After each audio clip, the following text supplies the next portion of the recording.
Hello and welcome to another module of the web development course, and in this module we will be looking at how to format the text in our web page and how to change the font properties in our web page. So there are major 6 properties that we can change for the text in our HTML page using CSS.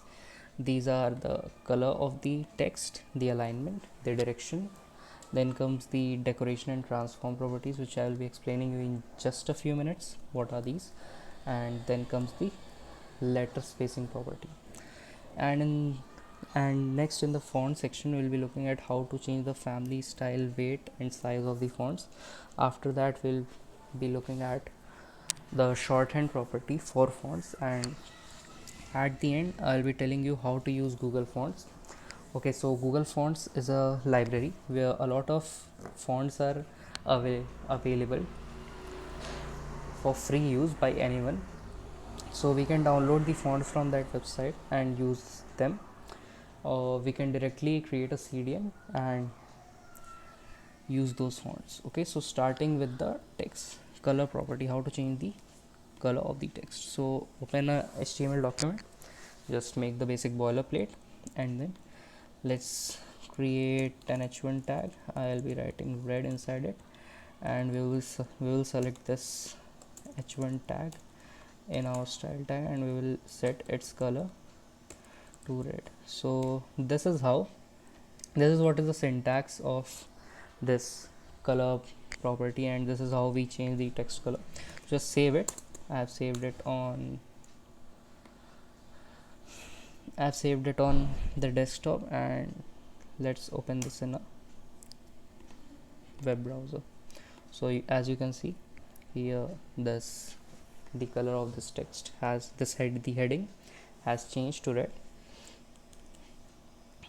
Now moving on to the alignment property. Okay, so let's create a paragraph and just fill just some template text inside it.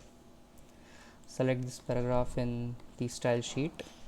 Like I will just have to use a basic paragraph selector, element selector. Then set the text alignment to whatever you want. Like I would like to change it to text align to send. I would like to change it center and just save it.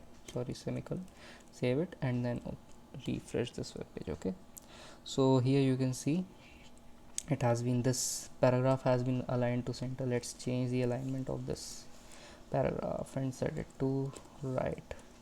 Save this and just refresh the page. As you can see, the alignment of the text has changed to right.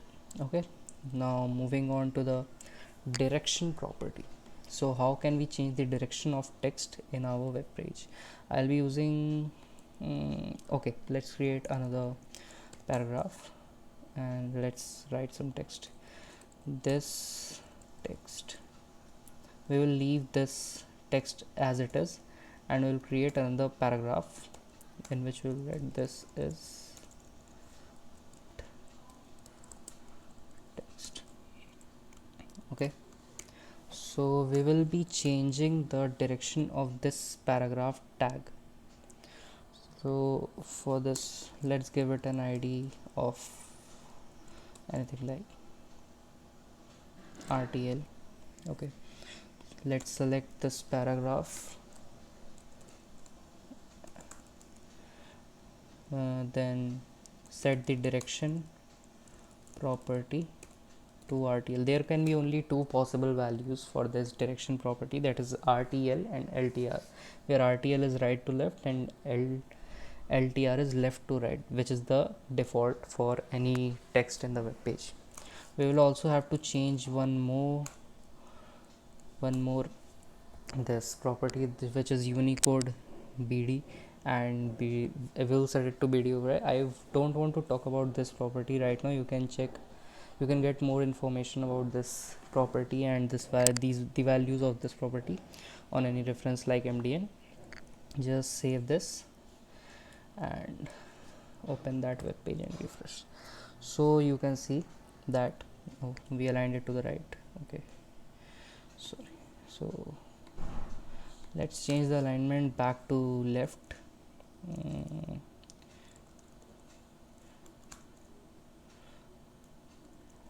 Left, where is left, man? Save this and just refresh. Okay, so as you can see, this is the left to right text and this is the right to left text. As you can see, the word which should come first is in the last place now. So this is how we change the direction of the text in an HTML page.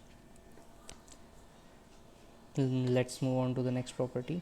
Okay, I would like to tell you one more thing, that when the direction of the text is right to left, then if we don't set this alignment thing, then the alignment will be set to right by default.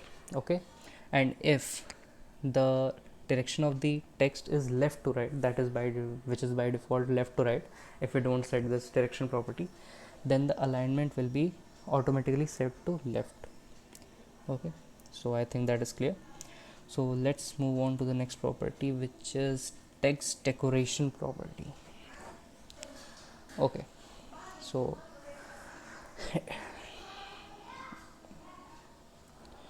what kind of decoration we can let's clear this web page slightly.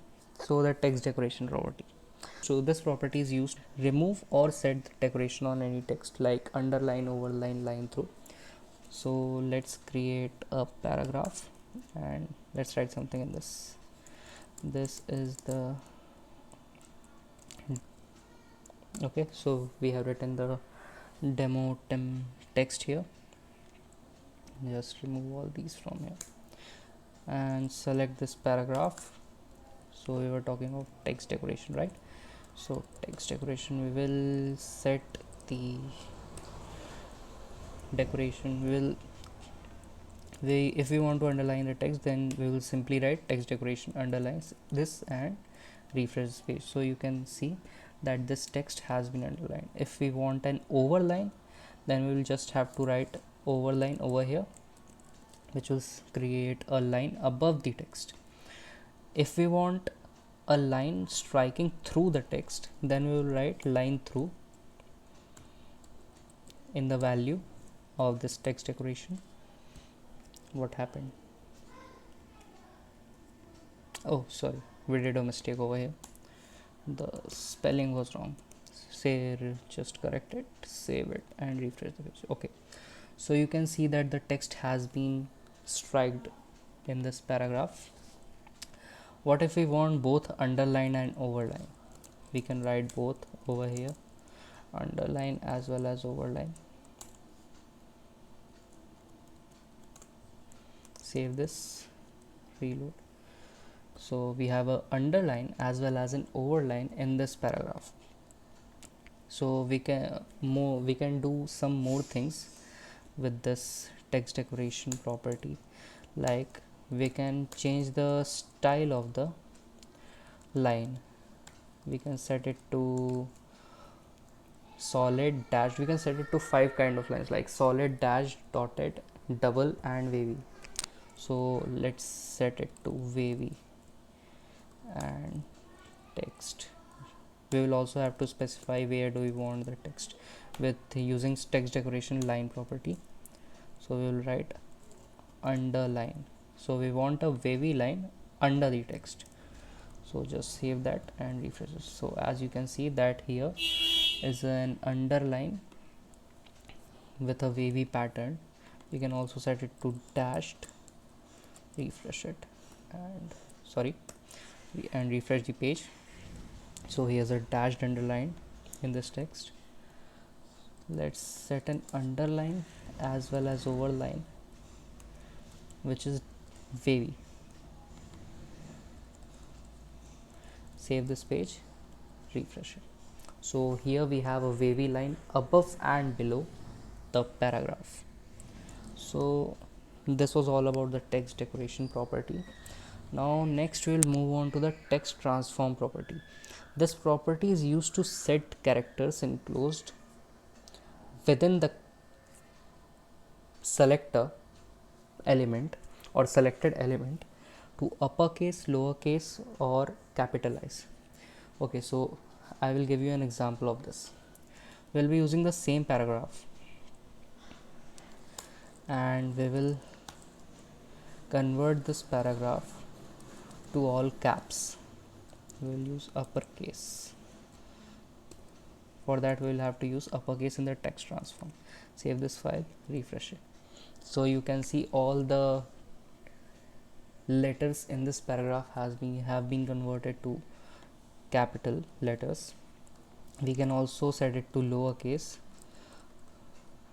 Sorry, save this, refresh the page. So all are lowercase letters now, or we can set it to capitalize. That means only the first letter will be in caps and all other letters will be in lowercase. So you can see for this T is in caps, for is I is in caps, for the T is in cap, for demo T, for, and this property for is same for all the text inside the paragraph. Okay, so this was all about text transform. Okay, so next comes the letter spacing property. Okay, so let's increase the spacing of the letters in this paragraph. So let's talk about what can be the possible values for this letter spacing property. It can be either normal, which will of course not do anything to this paragraph, or we can specify a length in pixels or ems, so that the spacing between each letter spacing between two letters, every two letters will be changed to that much pixels. Like if I set it to 5 pixels, the spacing between every two letter will be changed to 5 pixels. Okay, as you can see over here. Let's increase it to 10, see what happens. It is further increased. So that was all about letter spacing, and that was also all about the text properties in CSS.